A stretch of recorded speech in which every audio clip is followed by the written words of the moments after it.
Wow.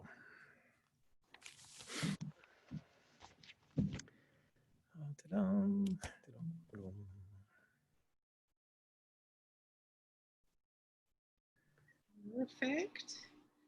A couple more people coming on the call. Welcome. Getting started here. We got another minute or so. Just want to give everyone a chance to get on that wants to. So happy that you are all joining us today.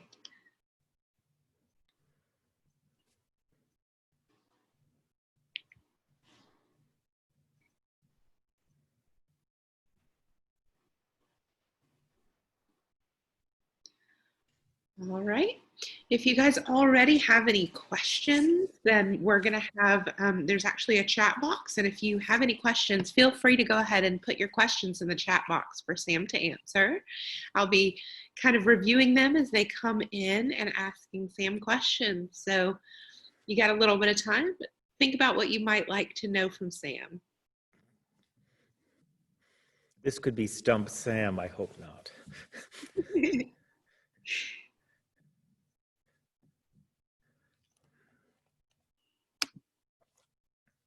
All right.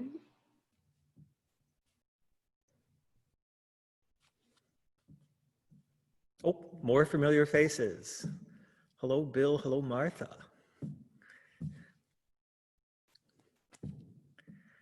I can't see everybody because I'm not allowed to touch the screen. I have to behave and sit in my chair and do what I need to do. But it's so nice to see familiar faces, even though we are quite far away from each other, some of us.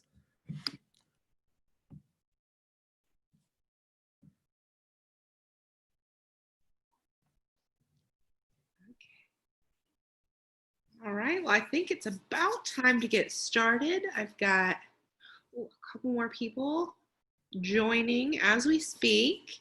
Thank you so much for being here this morning.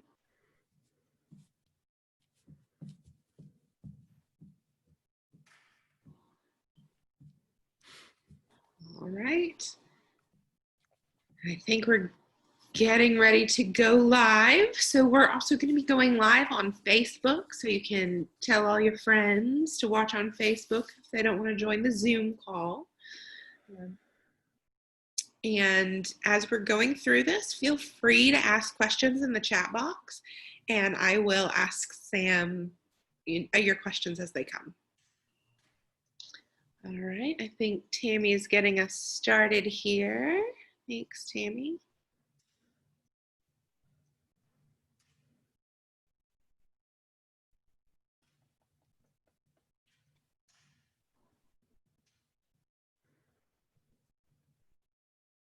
All right, well, we will go ahead and get started as Tammy's trying to push us live on Facebook as well so that we can have even more people joining us.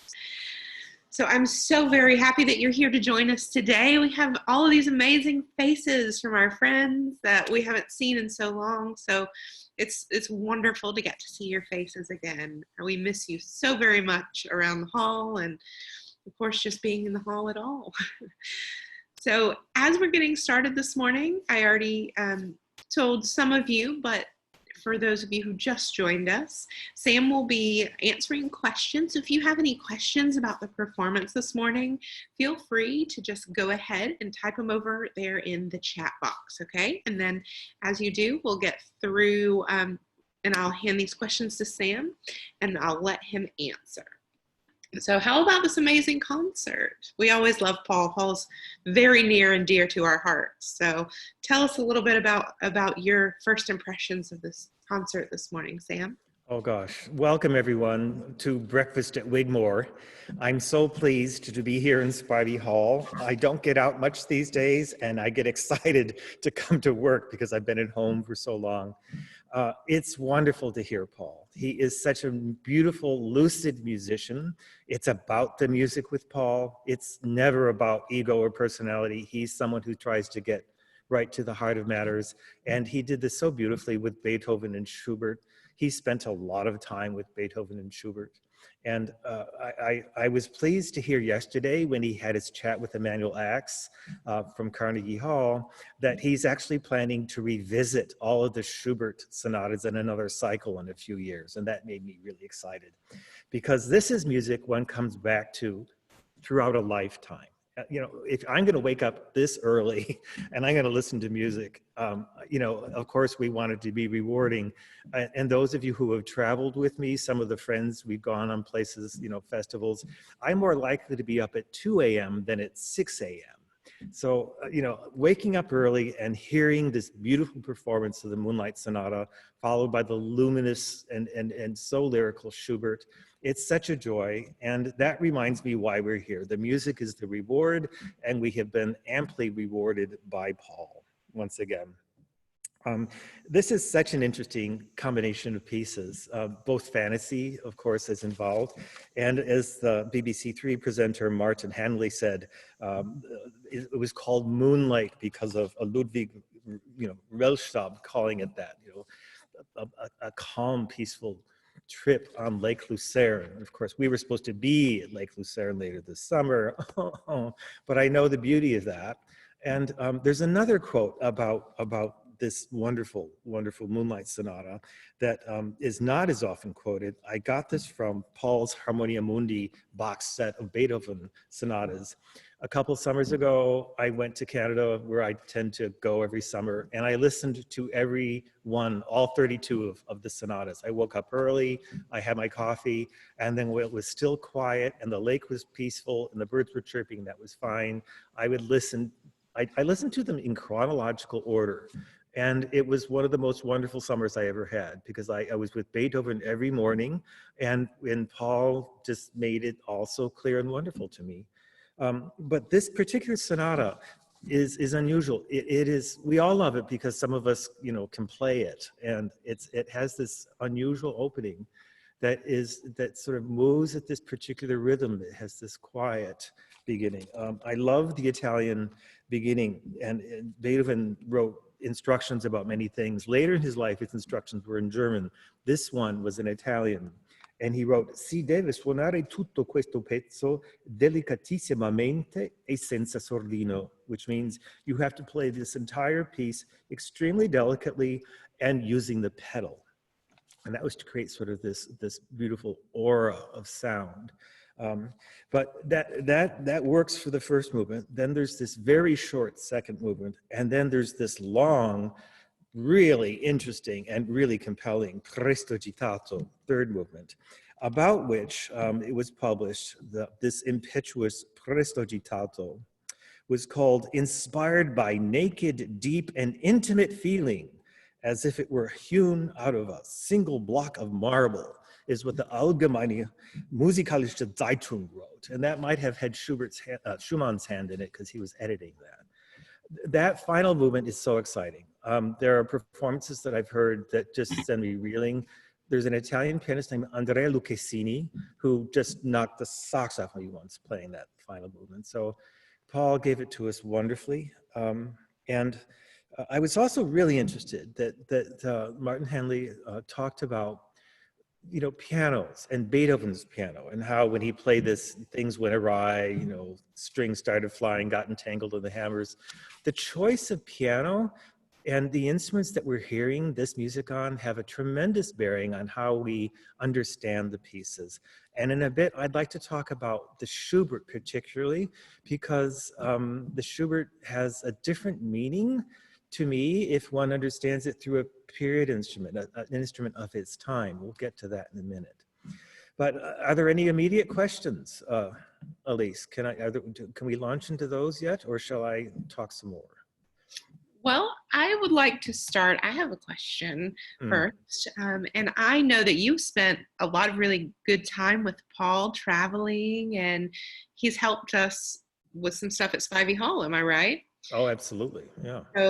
So what was it like traveling with him to Hamburg to pick out our Steinway?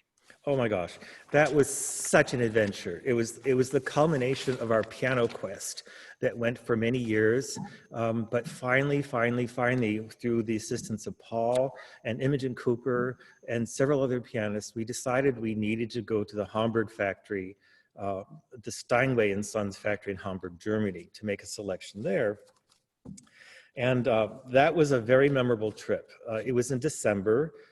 We all flew over. The Christmas markets were all, available and fun. There's plenty of people eating and drinking around the hotel where we were staying.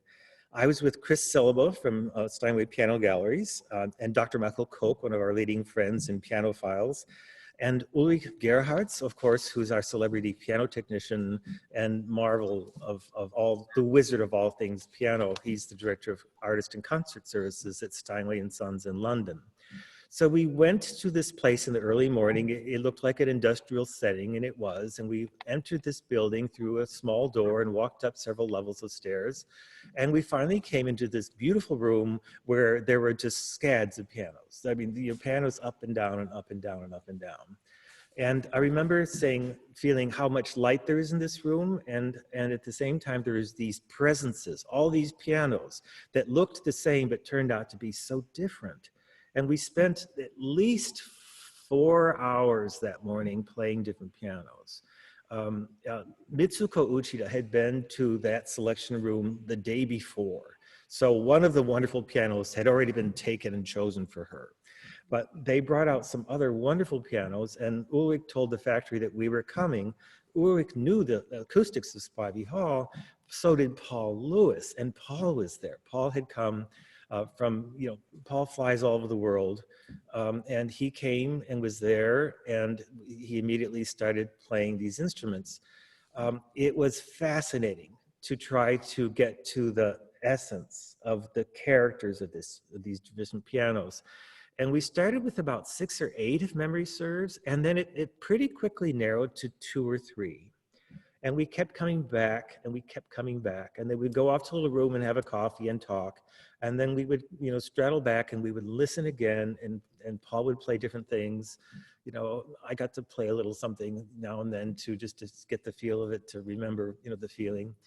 Ultimately, we found a piano that we felt we wanted, but we had some hesitation still.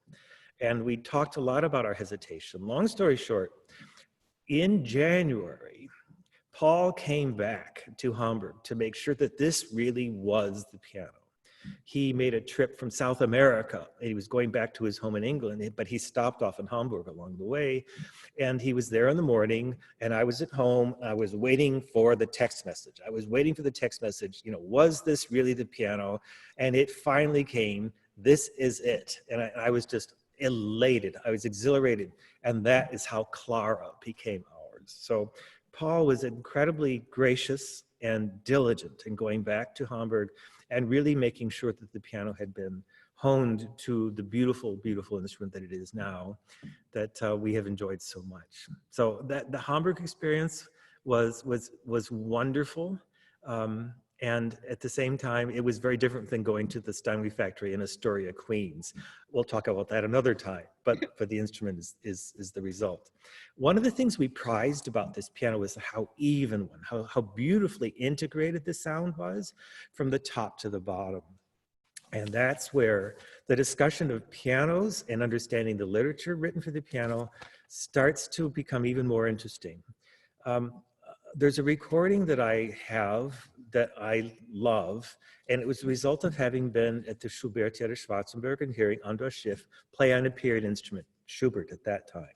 He later made a recording on the forte piano made by Franz Brodmann in Vienna, and it was built around 1820, and of course the Schubert Sonata was written about 1826. And Andras Schiff, in his notes for this recording, observes that at that time, there were more than 100 different piano manufacturers in Vienna.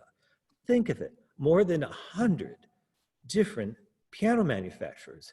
And of course, the piano hadn't grown to the size and strength that it has today to play in gigantic concert halls with 3,000 or 4,000 people, so every note would be thrust up into the balcony. And instead, you have to picture Schubert sitting in his own study or playing in a salon, and having his friends around him. The notes that are written for the Wilhelm Kempff Schubert Sonata compilation that Deutsche Grammophon put out, there's an article written by John Reed who observes that, in Beethoven's lifetime and in Schubert's lifetime, maybe one or two of their own sonatas were ever played in a public concert setting, because the whole idea of a public solo piano recital just hadn't been invented yet. That came later with Liszt and others. So at the time, they were writing Hausmusik, music for their friends, music for their intimate circle. And in this recording on this Brodmann piano, you realize how revolutionary this fantasie, this sonata was, because in this instrument, which didn't have 88 keys, it had a lesser range, it also had the most extraordinary contrast between the highest notes and the lowest notes, and the character of the sound changes enormously, and particularly the strength of the sound. So when Schubert writes very, very high up in the register, that pushes the instrument to extremes. It thins down, it becomes even more distant and even more defined. And then as you go into the middle register change, and then the lower register has so much more resonance and such a different, darker, brusquer character. So Schubert alone in his salon is really experimenting. He's pushing the limits with this piano that he has. And what I love about the sonata is that it makes these very bold statements with these big chords that are often repeated. In this sonata, it's rare that both hands are not working at once. It's unusual. Generally, Schubert does more with right hand, left hand. There is that, but these chords and these repeated motifs, da da da da da, in the last movement, I understood this music entirely differently after I'd heard Andras Schiff play this.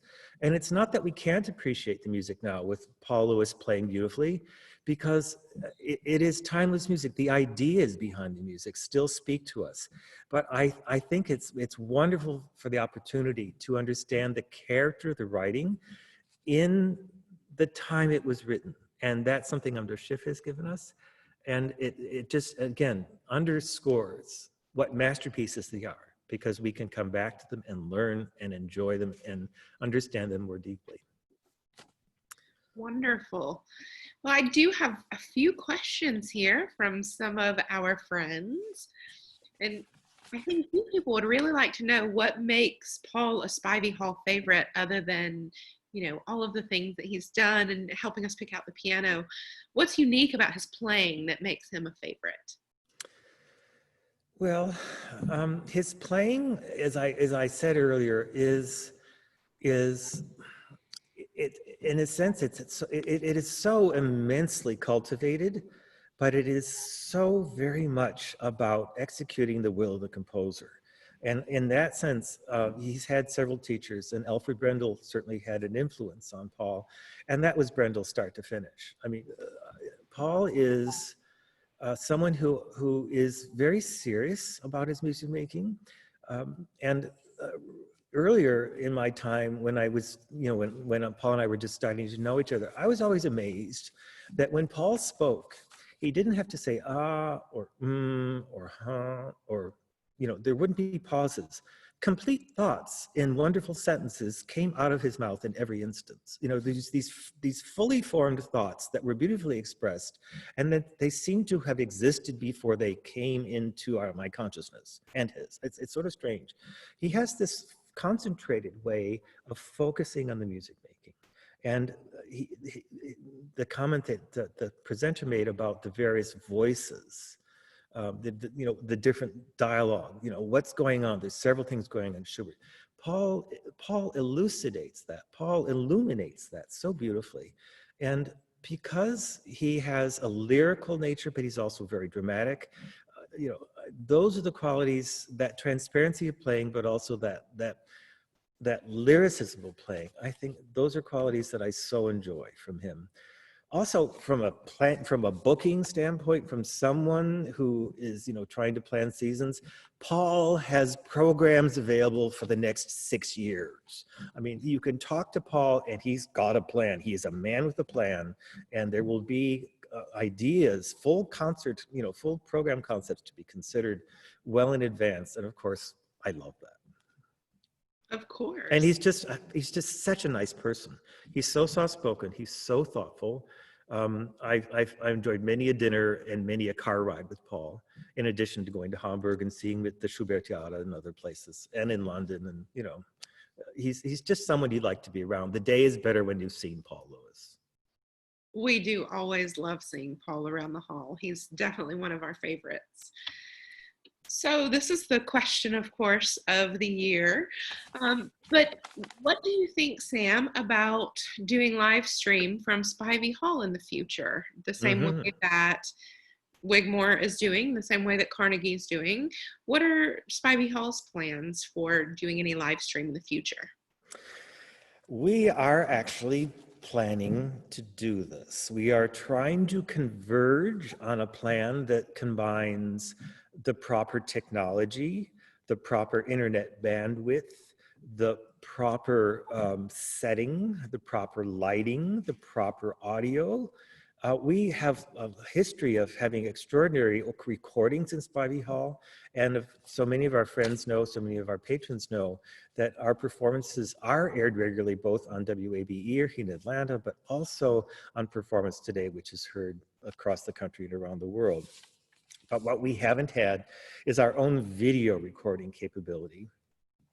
It's looking very likely that we will be awarded the funds to create the possibility of doing better audiovisual recording at Spivey Hall. So let's say a pianist comes to Spivey Hall and we want to actually make an audiovisual recording that we can shoot from several angles and edit and then put aside for on-demand access.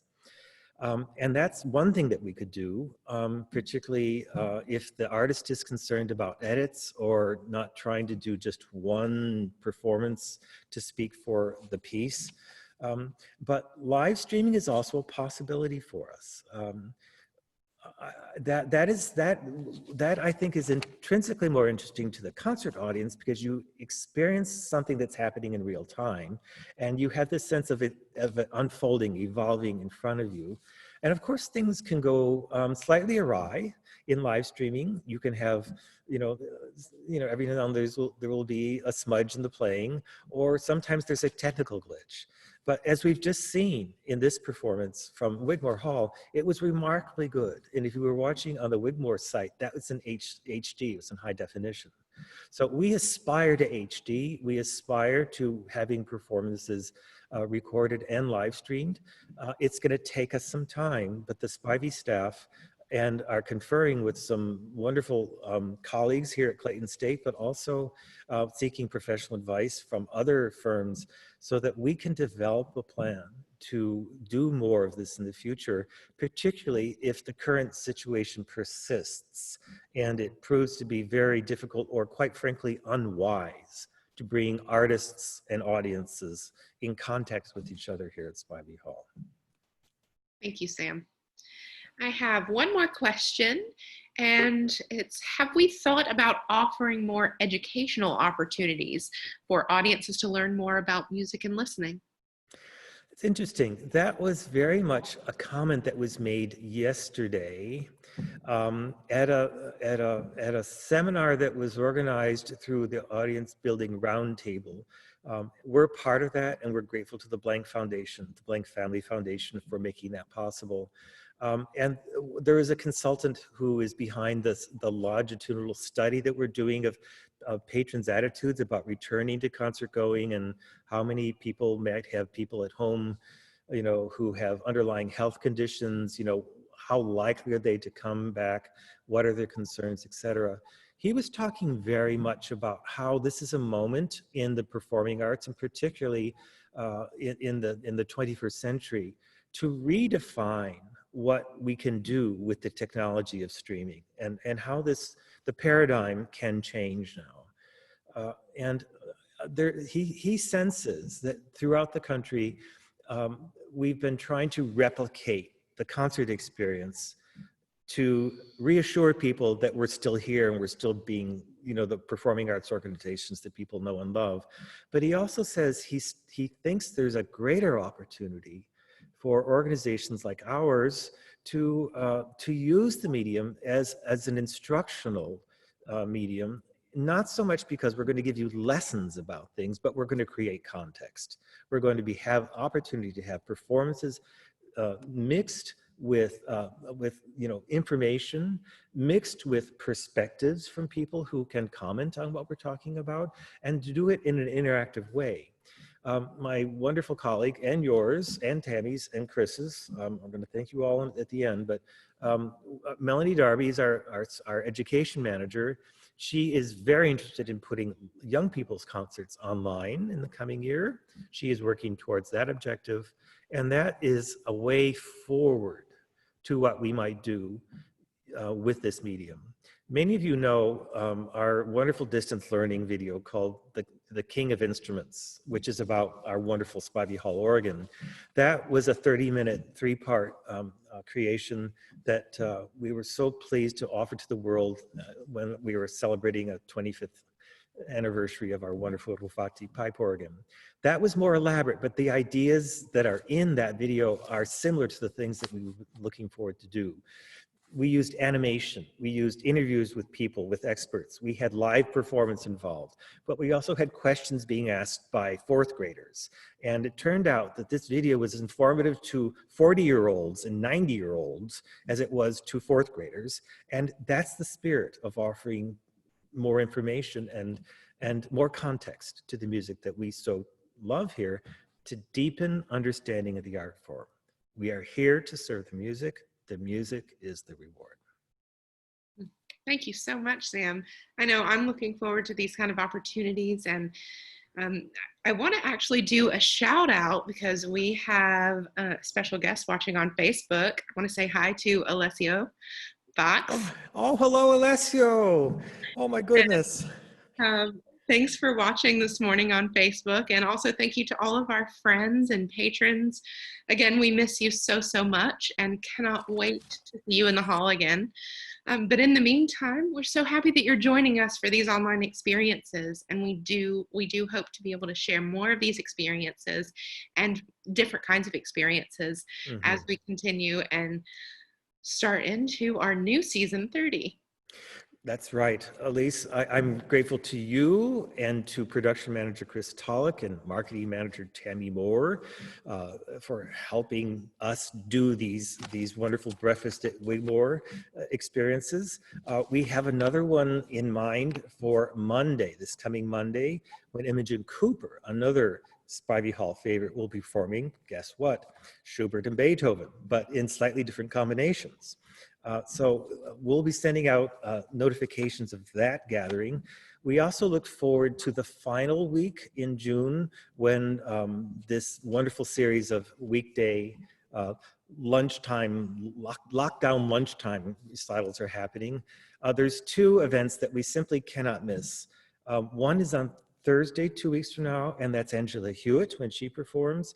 And then on the final performance that Friday is Mark Padmore and Mitsuko Uchida, and they're going to perform Winterreise by Schubert. And that is also something we can't afford to miss. So those will be the opportunities we'll have to gather virtually in this Zoom setting or through Facebook Live to have a little chance to enjoy each other's company afterwards and to reflect upon the music that we've heard. Lastly, before we let everyone go, I thank you so much for getting up early. I hope you've enjoyed the music making. I'm so pleased you joined us, and I wish to extend my heartfelt thanks to all of the wonderful Spivey friends who have been so generous in sustaining our success for so long and who continue to do so, even though we're not able to tell you exactly what's going to be happening in February of 2021 yet. We do have plans to work towards programming that can be available to people as conditions warrant. And that means having a lot of contingencies, but we are committed to doing that. And we really, really appreciate, we are grateful and honored for your support of Spivey Hall. So thank you all so much for your support and for joining us. To Alessio and Lucille Chung, I hope Lucille's there too, I don't know, but thank you for joining us as well. Your duo recital was just amazing, and we look forward to your return in time. And to all of you, happy listening. As always, I hope you're finding plenty of things to enjoy online. There's lots to choose from. And if you haven't discovered this already, Spivey Hall has a new website, and we were listing interesting things that you can listen to if you're interested in music. There's certain things that come our way that pique our interest. So look there if you're looking for an opportunity to listen some more. So thanks very much, everyone. Thank you. Thanks again, Sam. And thank you to all of our friends. We look forward to seeing you next Monday. Yes, and Paul Lewis, thank you to Paul. I've resisted texting him right away, but I think I have to text him and say, wow, that was great. And we'll look forward to seeing Paul at Spivey Hall eventually too. That I'm certain of. Thanks, everybody.